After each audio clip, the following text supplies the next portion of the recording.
Harvey find out what the metal was in that medallion? Yes, a spectrum analysis showed that it was composed of a mineral element which has never been found on Earth, but is known to exist on Mars. Exactly where does that get us? To something very important. Harvey also found traces of carboxide gas in the cavities of the medallion. Now, that gas can be made synthetically on Earth, but science knows that it exists in its natural form on Mars. Well, that may be true, but after all, it's only a theory. Nobody from the Earth has ever been to Mars. But if someone from Mars had been on the Earth, this carboxide gas might be necessary for their existence. You realize how fantastic all this sounds? Yes, but fantastic is just the word to describe the purple monster and the girl who was associated with him. Sheila saw her emerge from the body of Helen, so it's entirely conceivable that the purple monster could merge into the body of a man. Craig, you don't believe that. I'll believe anything that explains this mystery, and I'm convinced that we've succeeded in linking the purple monster with Mars.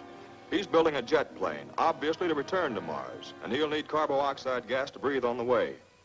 I'm going to find out if anybody's ordered that stuff from a chemist. Craig, if I had your imagination, I could fly to Mars without a jet plane. Let me know how you come out. All right, I will. Come on, Sheila.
How are you getting along with the loading? Fine.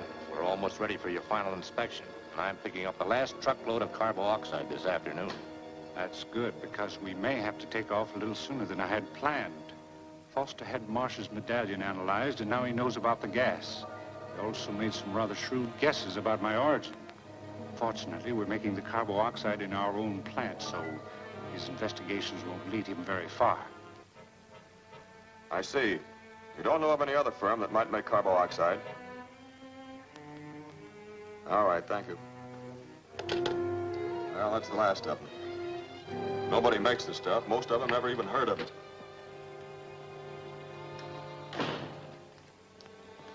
No luck? Luck? As soon as I mentioned carboxide, they looked at me as though they thought I intended to kill somebody. Well, you could kill somebody with that stuff. It's highly explosive and deadly poisonous. Well, I'm afraid we're through. World Chemical was our last chance. Incidentally, they did mention that the only unusual customer they had was some outfit that bought empty gas containers. Empty gas containers? Who was it? I didn't ask, but whoever they are, they're picking up a load this afternoon. Well, it's a long shot, but I'm going out there and look them over. If I learn anything, I'll call you at the observatory.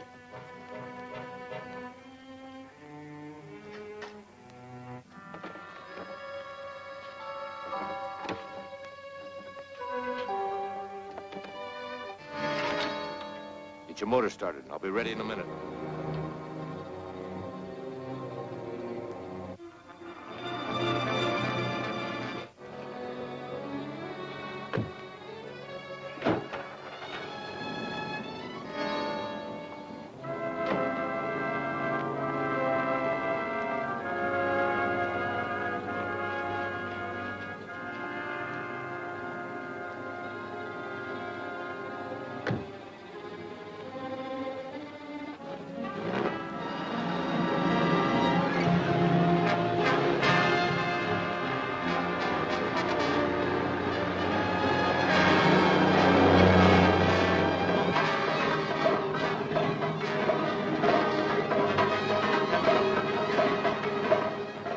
like those containers are coming loose. Keep going. I'll go back and fix them.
Fix him? Yeah. Guess who was back there? Foster. Foster? Yeah, when I knocked him under the trailer. He's not gonna bother us anymore. Craig thought he'd better find out who was buying those empty gas containers. And you haven't heard from him since? No, he was to call here if he learned anything. Well, make yourself at home, my dear, and if you'll excuse me, I'll go on with my work. Go right ahead, Uncle Cyrus. I'll stay here and wait for his call.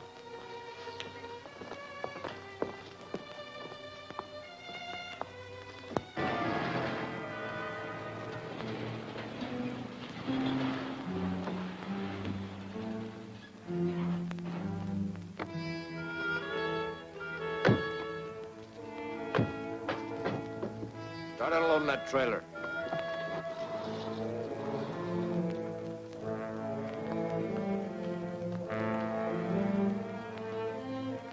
Boss wants you to phone him as soon as you get in. What's that gauge?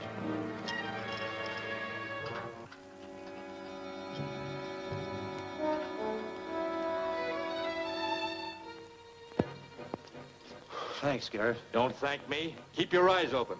There's enough gas in this plant to blow us to bits.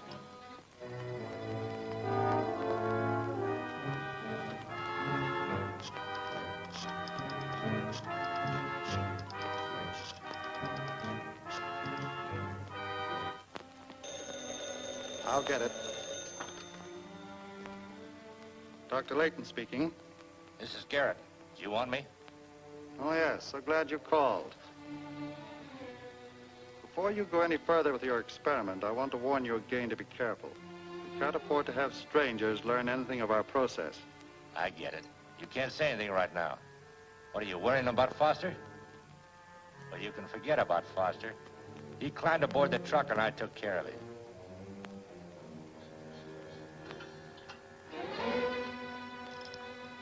See you later.